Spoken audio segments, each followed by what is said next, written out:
कहा घनश्याम ने उद्धव से, वृंदावन जरा जाना, वहां की गोपियों को ज्ञान का कुछ तत्व समझाना। विरह की वेदना में वे सदा बेचैन रहती हैं, तड़प कर आह भरती हैं और रो रो कर ये कहती हैं। भगवान ने उद्धव जी से कहा, उद्धव जी जाओ मेरी गोपियों को जरा समझाओ, वो रोती रहती हैं मेरी याद में, रोया ना करें। चले मथुरा से जब कुछ दूर वृंदावन निकट आया, यहीं से प्रेम ने अपना अनोखा रंग दिखलाया। बिटप झुक कर ये कहते हैं, इधर आओ इधर आओ। पपीहा कह रहा पी कहाँ ये भी तो बतलाओ। नदी यमुना की धारा शब्द हरिहर का सुनाती है, भ्रमर गुंजार से भी यही मधुर आवाज आती है। प्रेम जगत में सार, है प्रेम जगत में सार, और कुछ सार नहीं। मन कर ले मन कर ले मन कर ले प्रभु से प्यार, और कुछ सार नहीं। एक सखी ने देखा कि राधा रानी के पांव में एक छोटा सा घाव है। पास में जाकर बैठी, राधा ये तुम्हारे पांव में चोट कैसे लग गई? अरे सखी जाने दे, क्या करेगी जानकर? नहीं नहीं, जानने की इच्छा है, बताओ कैसे लग गई? अरे ये तो महीनों पुरानी चोट है। अच्छा, अब तो घाव भरने पर भी आया। सखी ने कपड़ा हटाकर देखा तो घाव ताजा।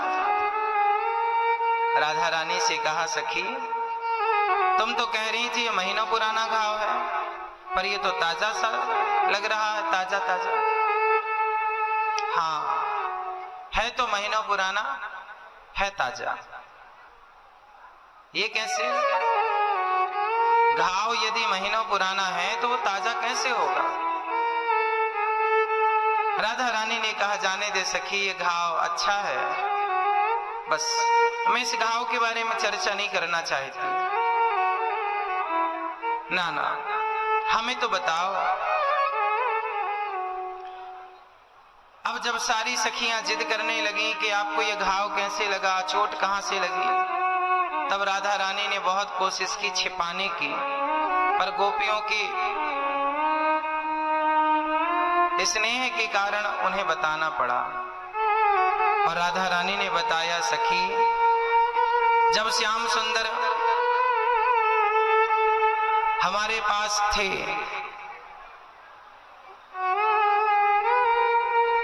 तो एक दिन वो मेरे साथ यमुना जी से लौट रहे थे कन्हैया के संग में, तभी झाड़ियों में एक नुकीली झाड़ी, एक कांटा मेरे पांव में आकर के लग गया।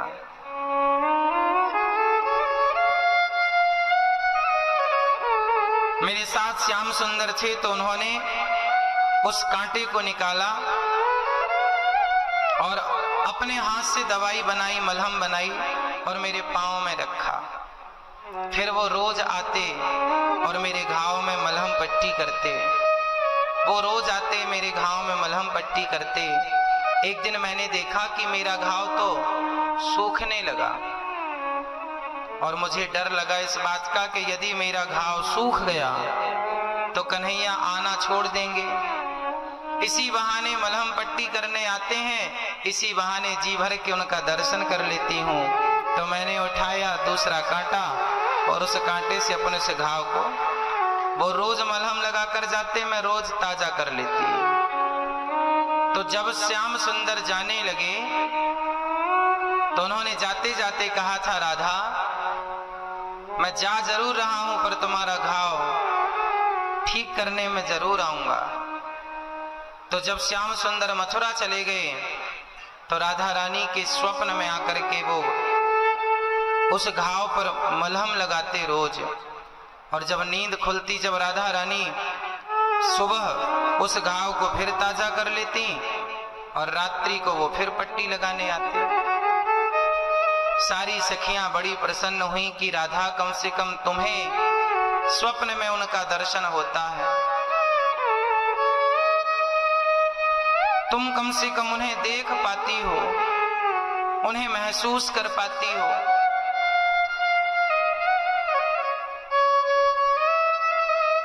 भगवान की याद में इस तरह से भाव विभोर भला कौन होगा। कृष्ण के प्रेम में ऐसा कौन खोता है जैसे गोपियां खो गईं और गोपियों को इस प्रेम को भगवान देख ना पाए। और उद्धव जी से कहा, भगवान ने उद्धव जी से कहा